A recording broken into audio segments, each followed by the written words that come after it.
Hi friends चले एसेছে একটা নতুন ভিডিও নিয়ে আশা করি তোমরা সবাই খুব ভালো আছো আর যারা আমার চ্যানেলটাকে কোনো সাবস্ক্রাইব করোনি তারা সাবস্ক্রাইব করোনি অবশ্যই আর লাইক করতে ভুলো না।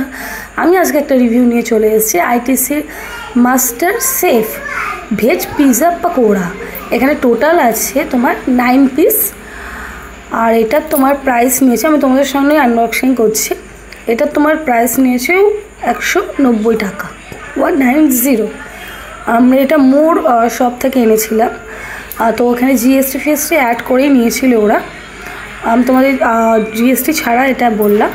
এটাতে তুমি এয়ার ফ্রাইও করতে পারবে আর ডিপ ফ্রাইও করতে পারবে, দুটোতে ইজিলি অ্যাভেলেবেল করতে পারবে তোমরা দুটোতেই। আর এইটা খানিকটা এইরকম বক্সের মধ্যে জিনিসটা আসছে, পার সেট তোমার তিনটে করে রয়েছে, খানিকটা এরকম ধরনের দেখতে। প্লাস্টিকটা ওপেন করে আমি তোমাদের দেখাচ্ছি জিনিসটা কি কেমন দেখতে। দেখো দুটো দেখতেই পাচ্ছ, তোমরা দুটোতেই করতে পারবে। আমি আগেই বললাম এয়ার ফ্রাই আর ডিপ ফ্রাই। ওকে, প্লাস্টিকটাকে ওপেন করার পর আর খানিকটা এরকম দেখতে লাগছে। আমি গ্যাসটা জ্বালিয়ে নিয়েছি, কড়াও বসিয়ে দিয়েছি।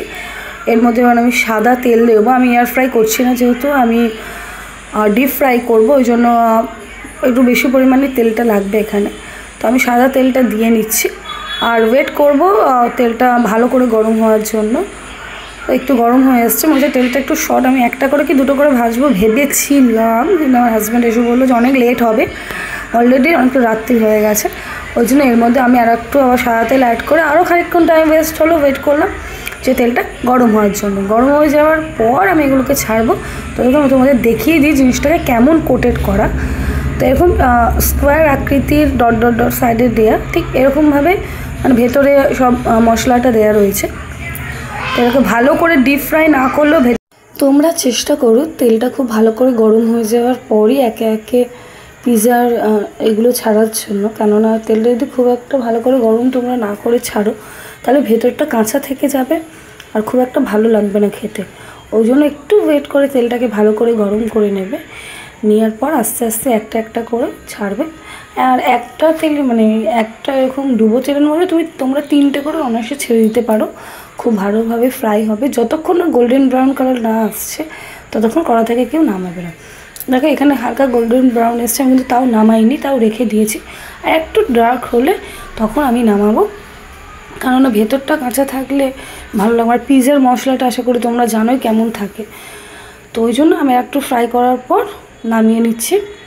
এবার আমাদের এক এক রকম সব ভাজা হয়ে গেছে আর এই 3টেই আছে বাকি। এই 3টে ভাজা হয়ে গেলে আমার সব ভাজা কমপ্লিট হয়ে যাবে। এবার তোমাদের আমি ডিশটা সাজিয়ে দেখাবো কমপ্লিট। এর মধ্যে করতে করতে আমি একটা খেয়ে নিয়েছিলাম, সেটাকে অ্যাভয়েড করে যাও তোমরা। যাই হোক, আমার পুরো টোটালি ভাজা কমপ্লিট হয়ে গেছে। এবার আমি আমার মা বাবাকে দেবো, মাম্মা বাবাকে, হাজব্যান্ডকে, বাচ্চাদের দেবো। এই আমার ছেলে এসেছে, একটা নিয়েছে অলরেডি। আমি ওকে জিজ্ঞেস করি এটা কেমন হয়েছে খেতে, তো আমাকে বলে ভালো লাগছে, ভালো হয়েছে। কেমন হয়েছে খেতে? ভালো। কেমন লাগছে? ভালো লাগছে। তোমার কেমন লাগলো?